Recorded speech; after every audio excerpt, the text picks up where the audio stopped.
dealing with symptoms that you're being constantly told everything's fine, your blood work is normal, all of these tests are coming back normal. It's almost a sense of medical gaslighting.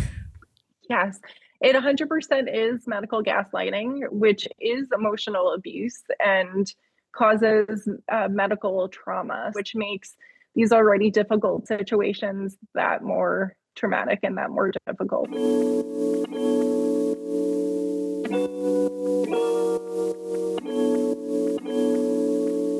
Welcome to today's episode of the Morning Waltz podcast. I'm your host, Elisa Walters.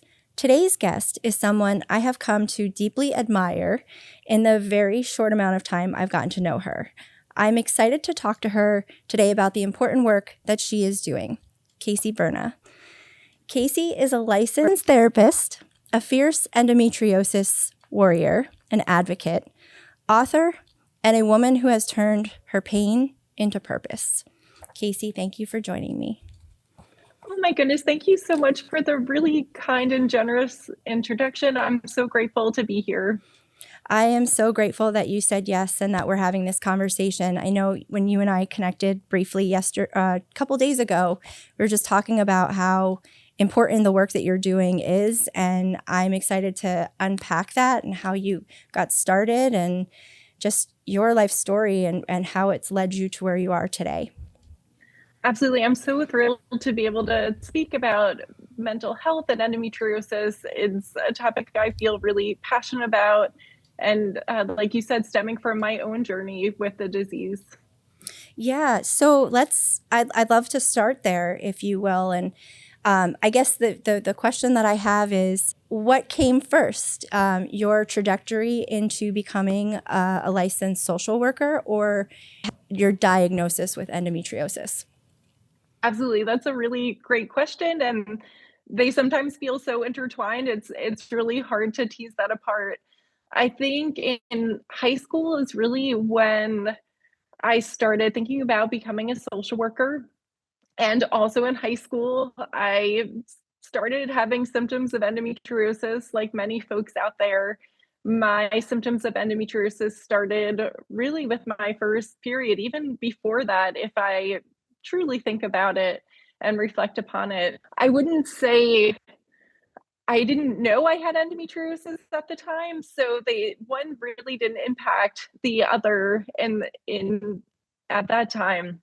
But I ended up going to college for social work. I did a 5-year program where I got my master's. And again, my physical symptoms were with me that whole time. My endometriosis symptoms were increasing, and I went to so many doctors, had no idea what was going on. Again, my journey mimics that of a lot of folks out there. And then I started working after graduate school after I got my master's, and I worked in the field, not doing endometriosis work for probably about 5 or 6 years as my health began to deteriorate. And I eventually received an endometriosis diagnosis and started learning about the disease. I also went through infertility and pregnancy loss. And as I was sort of learning more about endometriosis, having my own obstacles to care, and getting involved in advocacy, it really dawned on me. I was like, oh, this makes perfect sense to use my social work background to bring that into the community and help folks who are struggling with endometriosis, because it has a profound impact on mental health, on a person's social life. It takes an emotional toll. There's lots of trauma. So it was kind of after I had a foundation and knowledge of the disease and figured out a way I could support patients more, that's when I started using my social work background to support folks. For people who don't know what endometriosis is, what is the definition that you're familiar with of endometriosis? Endometriosis is a chronic inflammatory disease characterized by tissue that is similar in nature to the lining of the uterus, but not the lining of the uterus. And this tissue can exist anywhere in the body.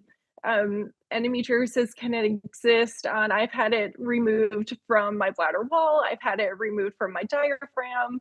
There are folks who have it wrapped around their sciatic nerve.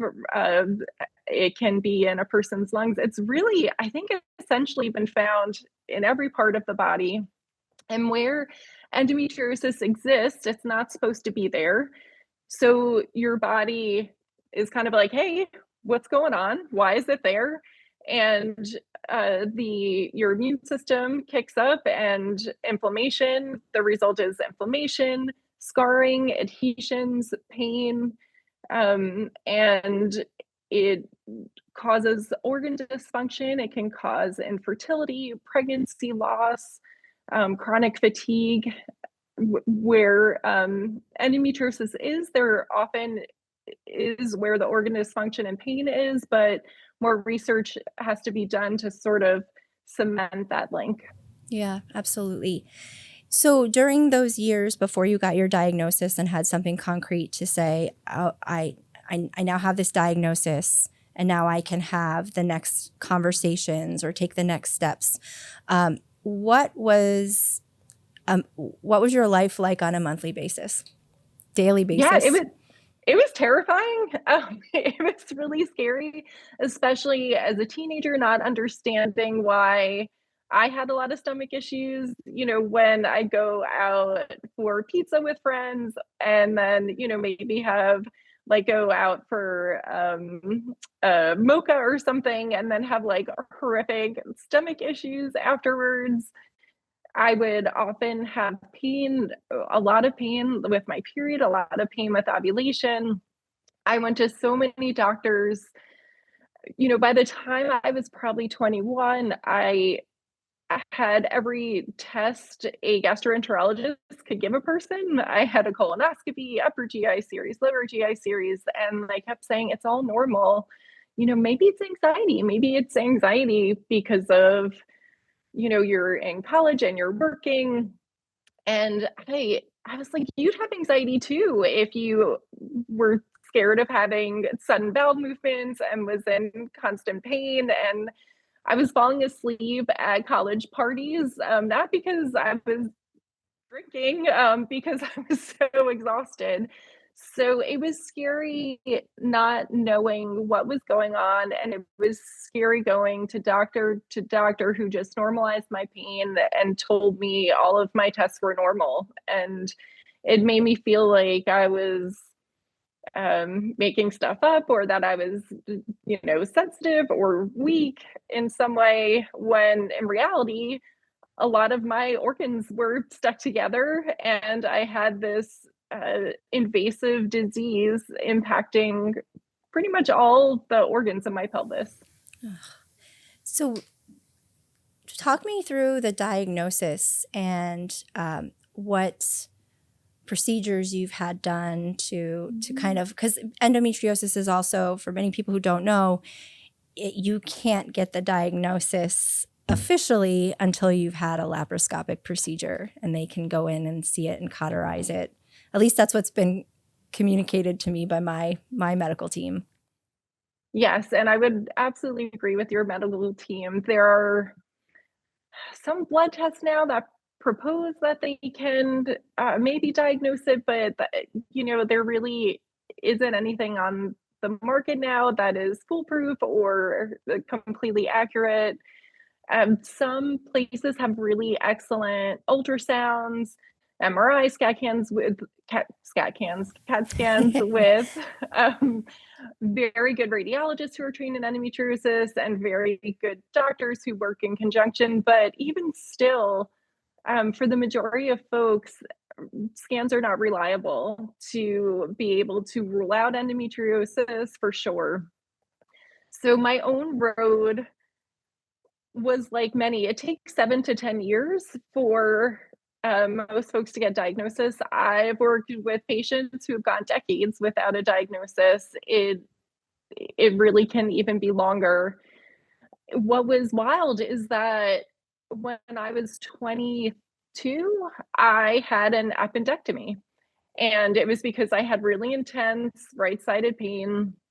so much so that I fainted and collapsed. And when I got a scan, they're like, well, you have borderline appendicitis. I was like, what is borderline appendicitis? Like, I don't understand. And they're like, well, we better take it. And even though they went in and took out my appendix, I only can imagine how much endometriosis was in there at the time. Not a word about endometriosis. They didn't send my appendix. I am pretty sure I had endometriosis of my appendix. Didn't send it to pathology. Not a word was said about anything else they did or did not see in there. It wasn't until I was 26 and working with a reproductive endocrinologist. I was experiencing infertility at the time where my doctor ruled everything out.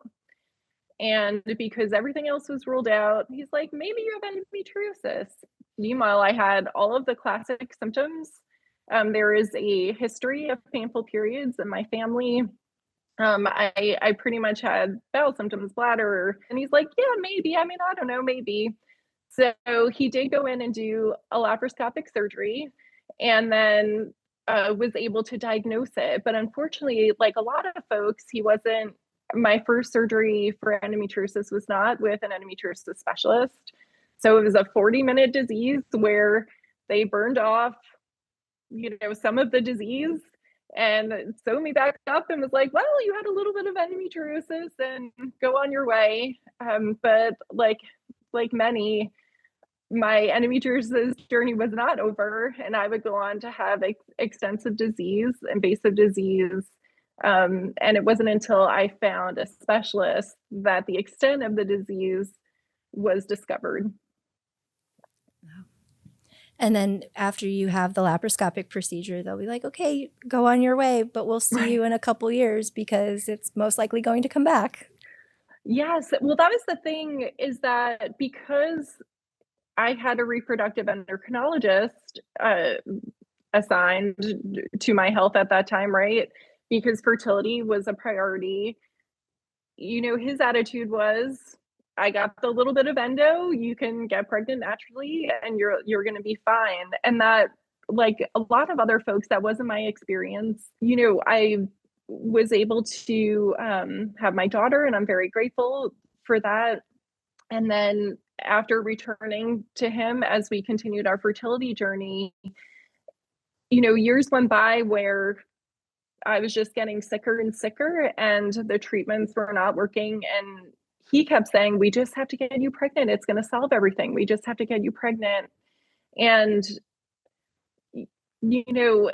not only is that not true, right? But it wasn't working. And also it was a delay to the care that my body so desperately needed at the time, because I just had significant endometriosis. Yeah.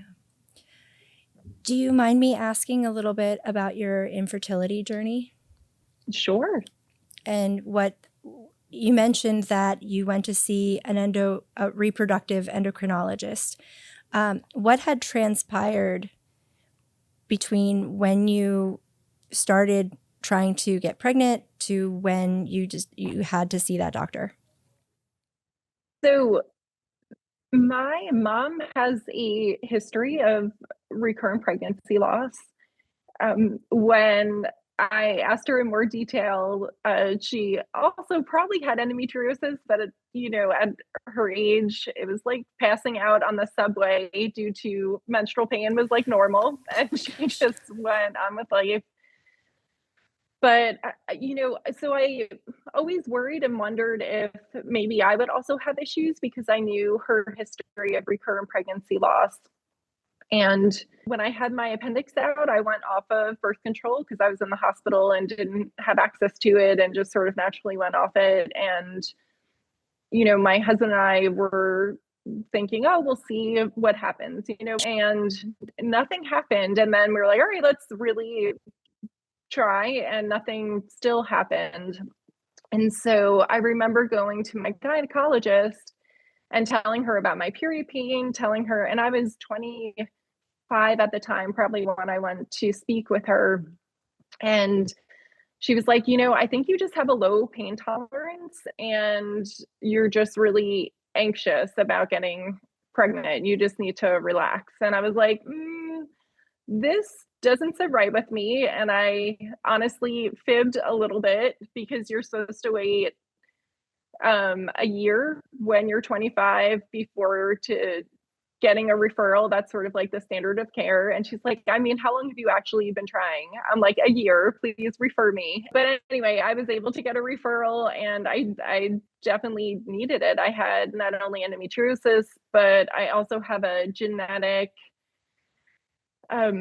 condition where the majority of my eggs just aren't viable. I have a balanced translocation. So I definitely, and then I would later find out I have adenomyosis and fibroids. So, even at 25, I knew something was off. And like a lot of patients out there, I just had to advocate for myself and navigate the system myself to get the care that I needed. What state were you in mentally?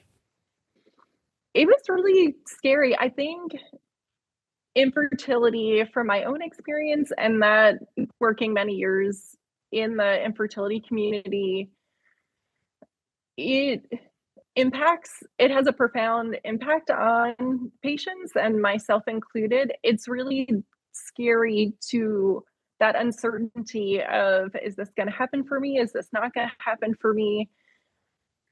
And it's hard because there's a lot of stigma talking about infertility and pregnancy loss in greater society. Often folks don't know how to support those going through it. So for me in particular, and for others, it's a very lonely and isolating experience.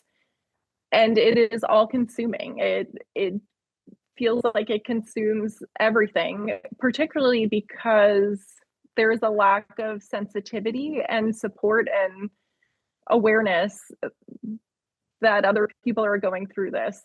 And then on top of that, dealing with symptoms that you're being constantly told everything's fine, your blood work is normal, all of these tests are coming back normal. It's almost a sense of medical gaslighting. Yes, it 100% is medical gaslighting, which is emotional abuse and causes medical trauma, which makes these already difficult situations that more traumatic and that more difficult. Yeah. Well, I'm curious about too the parallels where you are on this journey for yourself. You have this emotional weight, the physical component, and then on top of that, you've got your professional, where you're helping people in general deal with depression and anxiety and kind of being able to show up for them to be able to do that. What was that like for you? And at what moment did you decide, I need to maybe pivot a little bit and create a practice that is specifically working with people who are struggling with all of these things? Absolutely. I think during the height of my infertility, endometriosis, pain and uncertainty, I was feeling really lost and really overwhelmed. And at the time, I was working in a setting that was more intense and that required a lot of focus and emotional energy. And I didn't have control over my body at the time. So I decided to pivot in my career and do something that was using other skills as opposed to maybe strictly clinical skills in a different setting that was more, I would say, like less stressful. So I definitely pivoted and worked in a different setting for a while. And it wasn't until I did my own therapy, until I had finished my infertility journey. The journey with adenomyosis, endometriosis, that is kind of long lasting, but with sort of the infertility piece behind me, I think it allowed me to be able to show up in those spaces, and I felt more equipped to be able to start counseling folks in that space, which ended up um, turning into a focus and a career in the infertility and endometriosis field as a mental health provider. But it took some time to get there. And I definitely needed more knowledge and needed more healing before, like you said, I was able to show up for folks in the community in a way that felt regulated. Sure. That there's almost an identity crisis too when you struggle with something like endo or adeno or infertility, PCOS.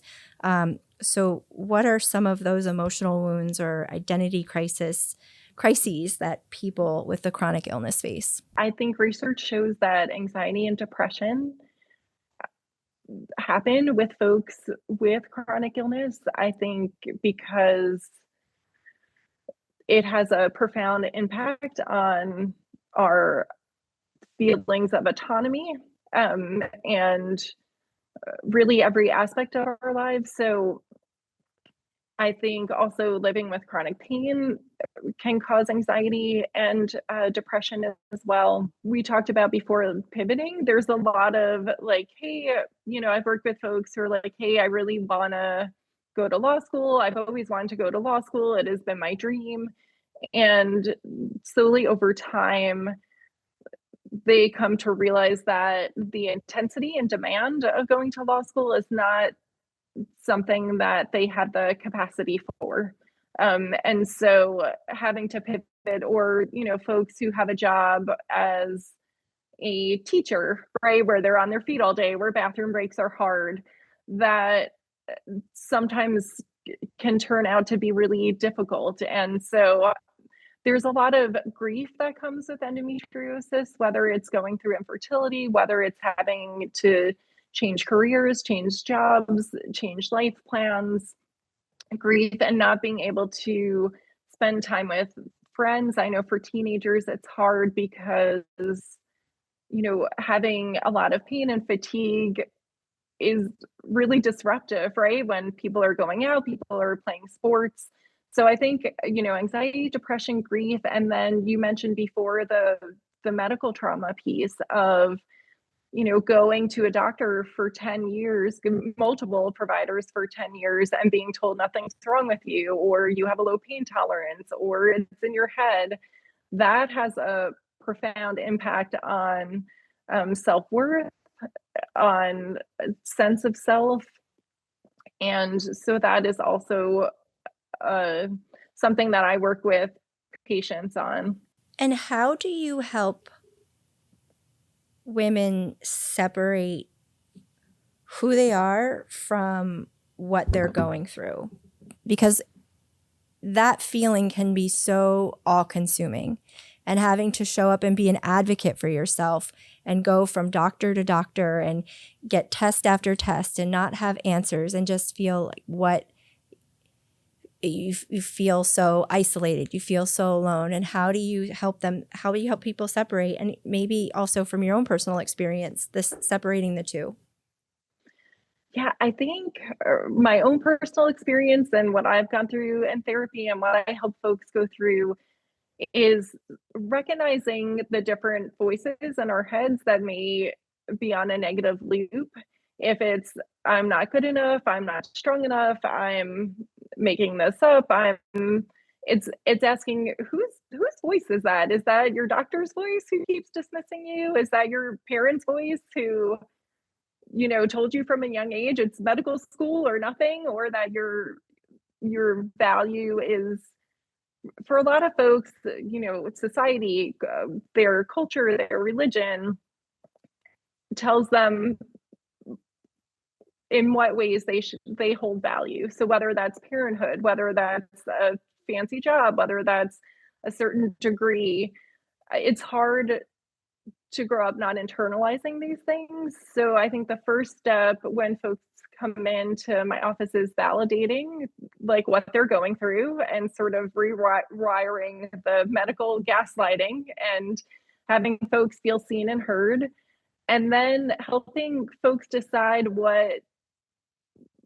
gives them value. What do they think gives them value? What would they say to a friend who is struggling, and what do they value in others? Like what strengths do they have within themselves that is not associated with the physical limitations they sometimes encounter, and just creating an identity based on solely what they value about themselves, and learning to recognize those negative voices. And anxiety can show up as a negative voice, and depression can show up as a negative internal voice, and learning to reframe that voice and identify it as, society or toxic family, and trying to have it quieted, if you will. Yeah. On the opposite side of quiet, you've become a voice, a loud voice, and a powerful advocate for endometriosis. You've had the opportunity to speak at various summits, and you're very vocal about this disease. I want to know, was there a moment for you where you're like, I'm not staying quiet anymore? More people need to be talking about this. More awareness needs to be happen. And what was that moment for you? I don't know if it was a particular moment. I think I first focused on my own experience, right? And my own obstacles to care and how hard it was to get help. And once I started in the advocacy field and getting to know other advocates who have been doing this much longer than I have, right? Like there are advocates out there who have been doing this for decades, who have graciously took me under their wing to mentor me, realizing that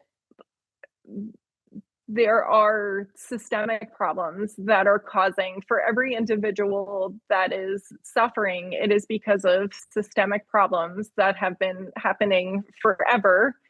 And what I love about social work is that it's a very flexible field. So you focus on the individual, but then you often focus on systems, right, that are marginalizing and oppressing people, that are having a direct impact like on their care.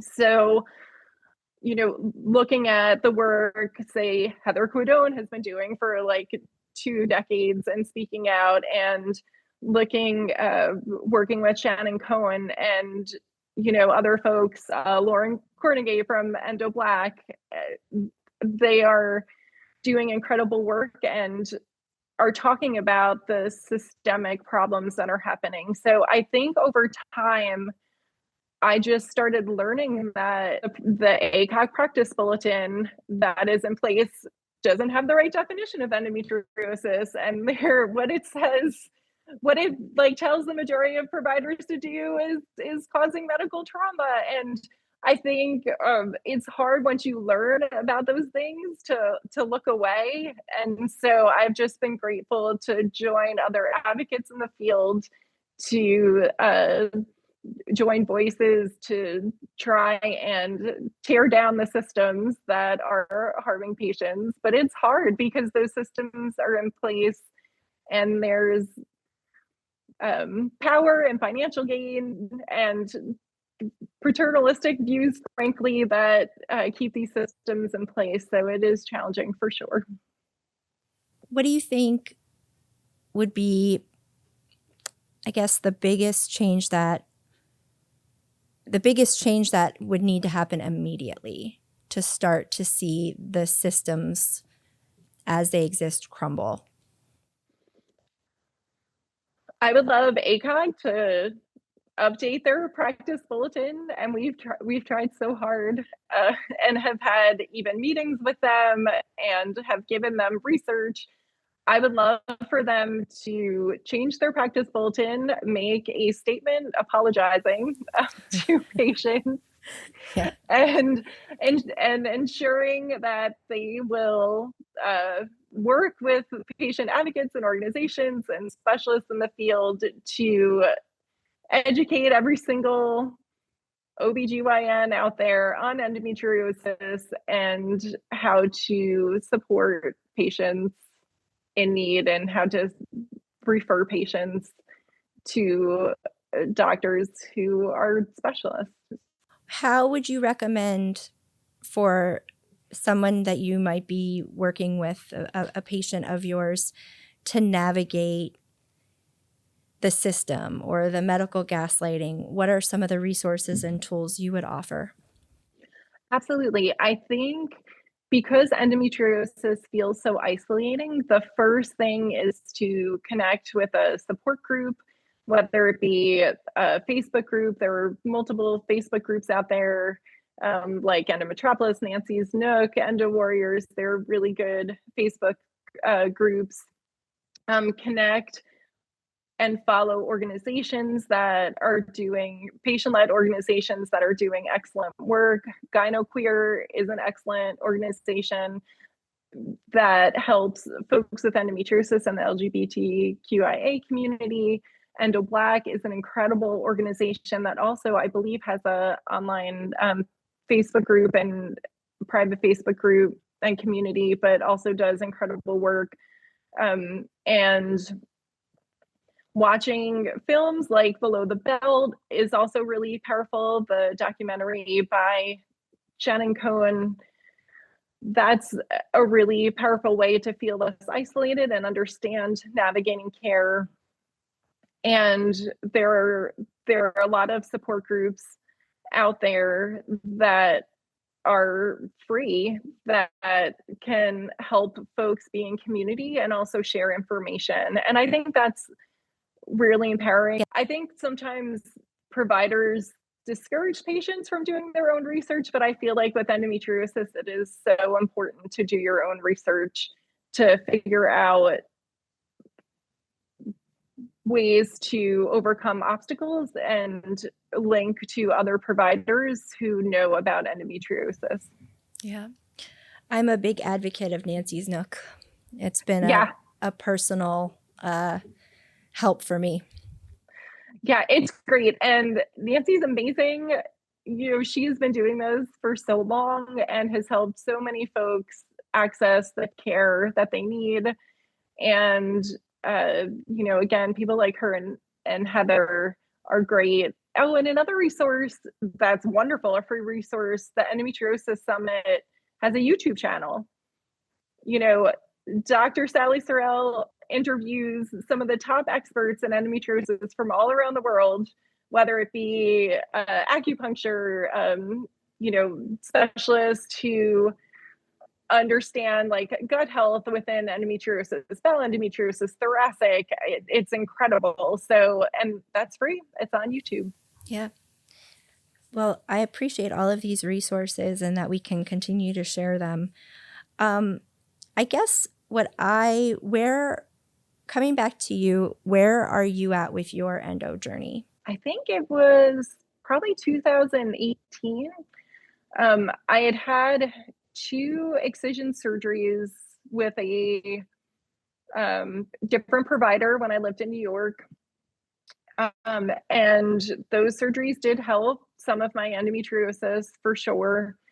But I still continued to have pain, heavy bleeding, and was having fatigue and other issues. And I suspected I had adenomyosis as well. So I decided to have a surgery in 2018 to have a hysterectomy for my fibroids and adenomyosis.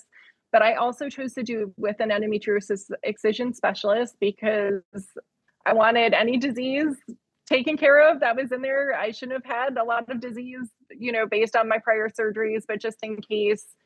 And I was able to have an excellent surgery. I went to the CEC and they did a great job. Not only I definitely needed my uterus removed, my right ovary was a mess. It had a lot of cysts, so I had that removed, and then had extensive excision again. So since that surgery, I've been feeling great. I was really grateful to be in a place where I was able to make the decision that I could let go of family building. And, it was before my 40th birthday, I had a hysterectomy, but I was ready for that decision. And it's great. And like a lot of other folks with endometriosis, I have Hashimoto's. I probably do not have the health of a healthy person per se, but I have a quality of life now that I never thought I could have. And I'm very much grateful for that. It's getting to that other side and knowing that, you can have a quote unquote normal, can feel normal is, it's there, but when it feels so out of reach because you're dealing with misinformation or misdiagnoses, it's for lack of a better word, it's hell if you can't get there. Yeah. What would you say is something that Endo and your journey has taught you that has made you a better advocate, a better therapist, whether it's boundaries or, because you mentioned about people having to pivot careers because, law school, it's an inflammatory disease. It's, yeah. So what are some of those things that you've learned? I think boundaries is an important one, and I'm still learning boundaries, and also working with patients on boundaries. I think prioritizing myself, my health, my joy, my peace is incredibly important, and that's something I had to learn, and I'm really grateful that I did. I think I've developed a deep empathy for others with chronic pain and chronic illness and infertility and pregnancy loss, and have a lens in the understanding of what others go through that I would not be aware of. And in that, like, it's just that I went through it. I would say just understanding and appreciating how resilient humans are. I work with folks every day who function under incredible amount of stress, incredible amount of pain without a lot of support. And yet they are incredibly resilient. And always marvel at how people continue to show up and the bravery it takes to try a new doctor after you've been gaslit or after you've had medical trauma, to walk into surgery, so just the idea that folks are incredibly resilient and brave. Yeah, absolutely. Well, Casey, what is next for you? I know that you have a book coming out, and what are some of the next things that you have on the horizon? I'm really excited about my book coming out. It's called Endometriosis from Harm to Hope, and it is, I think, going to be released right before Endometriosis Awareness Month, in probably like late February of 2026. It's been a dream of mine to write about endometriosis and the intersection from a social work perspective, which means like the intersection of physical health and mental health. So I'm really excited about that book coming out. And my other goal is to find a mental health provider and make a list of a mental health provider in every state that does telehealth, that takes insurance or works on a sliding scale, that can support endometriosis patients, and that may mean creating educational modules for licensed practitioners who are interested in supporting patients. I think that's amazing. That's also one of the things that we didn't really touch upon, is that it's also not always accessible to find the right doctor or therapist that can help you with that diagnosis.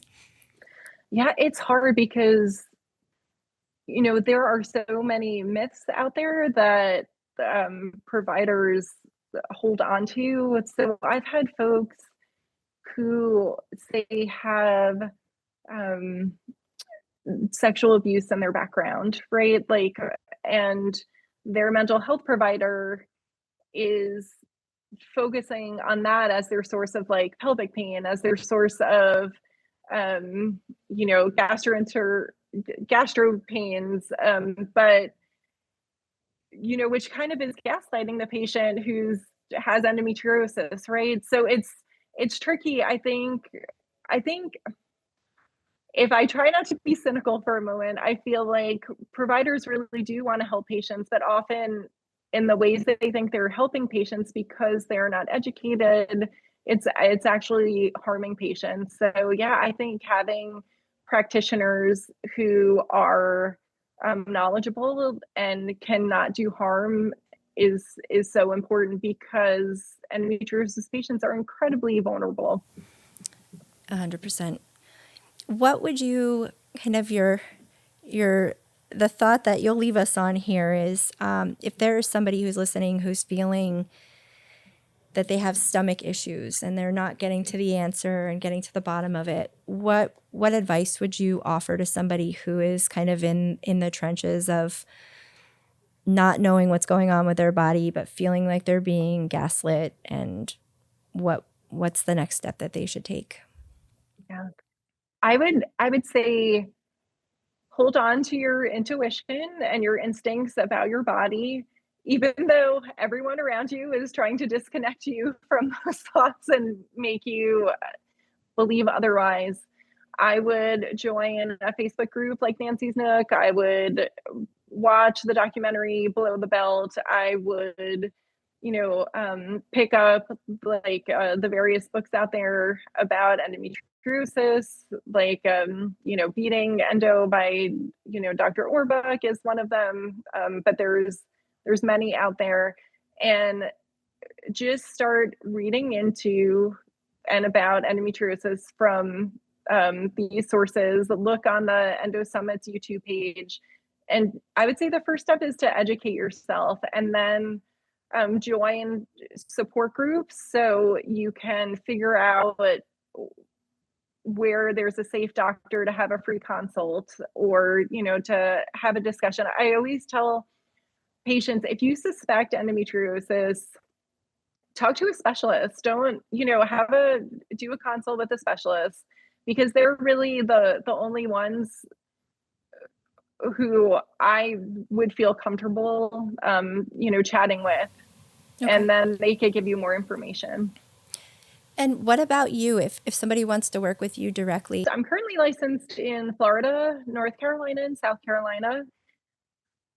The social work, NESW, which is kind of like a social work organization, is passing an interstate compact, which I'm really excited about. So I should be able to get licensed in all states in the next year or so, which is very exciting. So, they can reach out to me through my website. It's CaseyBerna.com. On my website, I have a ton of free resources. I have my favorite books listed, my favorite Facebook group supports listed. I run a free support group every month that anyone can join from anywhere. And that's a great place to be in community. I also will like chat with the patient. So even if you're, say, in California and, just want to talk for like 20 minutes and be pointed in the right direction, like I'm happy to do that as well. Sometimes people just need someone to listen and to be like, hey, you're not crazy, and here are some resources, and that could make a world of difference. And I'm like more than happy to do that as well. Yeah. Well, thank you. I feel like we need a Casey's Nook. Oh, no. I don't know about that. Nancy is the, original Nook, and I'm happy because Nancy will post stuff. We'll post about the work of others too. So she's definitely posted my website before there. And but yeah, I'm hoping instead of Casey's Nook, I'd love Endo mental health resource page. So that I'm all on board with, and I can't wait to work on that in the next year.